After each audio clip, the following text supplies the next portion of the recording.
अस्सलाम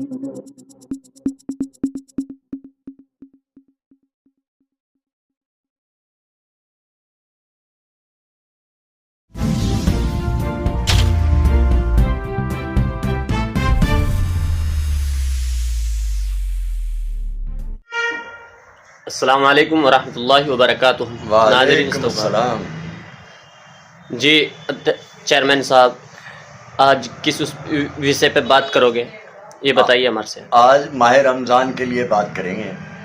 जी, मैं तमाम भारत को, भारतवासियों को और अपने ज़िला सहारनपुर के भाइयों को मुबारकबाद देना चाहता हूँ कि 2 मार्च से माह रमज़ान शरीफ तशरीफ़ ला रहे हैं। रोज़े रखना बहुत अच्छी बात है और हम पर फ़र्ज़ हैं, सभी मुसलमानों पे फ़र्ज़ हैं। लेकिन रोज़े रखने की थोड़ी अहमियत बताना चाहता हूँ। मेरे दोस्तों, रोज़ा पेट को भूखा रखने का मतलब नहीं है। रोज़ा भूख के लगने का है कि कैसे भूख लगती है। गरीब को भी, अमीर को भी इस बात को दर्शाना है कि रोज़ा कैसे रखा जाता है।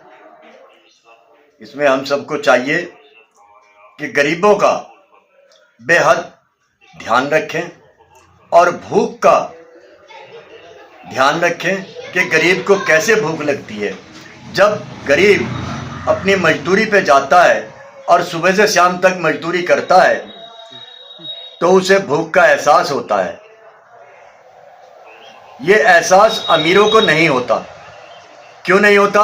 उनके पास तो हर वक्त खाने की चीज़ें हैं, गरीबी की कोई मालूम नहीं। तो रोज़े से हमें पता चलता है कि गरीबी क्या होती है और रोज़ा क्या करना चाहिए। रोज़े में रोज़ा मेरे दोस्तों आँख का भी रोज़ा है, नाक का भी रोज़ा है, हाथ का भी रोज़ा है, पाँव का भी रोज़ा है, हर शरीर का, हर आज़ा का इंसान के रोज़ा है। और रोज़े में हमें चाहिए कि हम एक दूसरे का ध्यान रखें, गरीब का भी ध्यान रखें, बेसहारा का भी ध्यान रखें, मजलूम का भी ध्यान रखें और खुराफात का भी ध्यान रखें।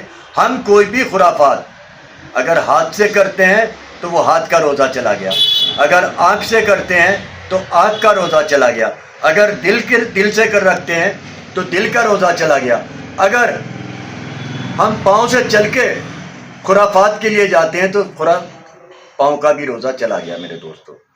इसलिए हम रोज़े का पूरा एहतमाम करें और रमज़ान शरीफ में जितनी भी खैरात हो वो करें, जैसा कि ज़कात का देना, फितरे का देना, अन्य चीज़ों के लिए वस्तुओं का देना।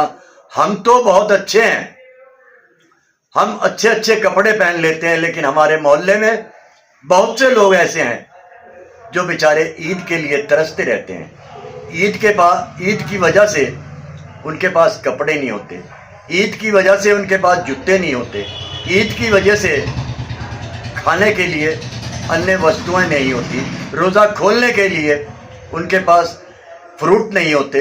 तो उन लोगों का ध्यान रखें और उन लोगों को मदद पहुंचावें और मदरसों को मदद पहुंचावें, जिससे मदरसे हमारे फेल हो रहे हैं। मेरे दोस्तों, जब से लॉकडाउन लगा था, मैं बताना चाहता हूं, तब से ही 2019 से लॉकडाउन लगा था और तब से ही लेकर मेरे दोस्तों मदरसों की तरफ लोगों ने ध्यान हटा दिया। मदरसों की तरफ ध्यान देना चाहिए और मदरसों को कामयाब करने चाहिए। मदरसों से ही हमारे मुदर्रिस जो बच्चों को पढ़ाते हैं और जो बच्चे पढ़ते हैं उन्हें पता चलता है कि रमज़ान क्या है और रमज़ान की अहमियत क्या है और पढ़ाई की अहमियत क्या है। पढ़ाई से ही हम लोग बहुत बड़े बड़े अफसर बन सकते हैं, हम लोग बहुत बड़े बड़े मंत्री बन सकते हैं। हम यहाँ तक, मेरे दोस्तों ये एक जन चल गया, मैं क्षमा चाहता हूँ। बस इन्हीं शब्दों के साथ धन्यवाद का, इतनी मुबारकबाद देना चाहता हूँ। शुक्रिया।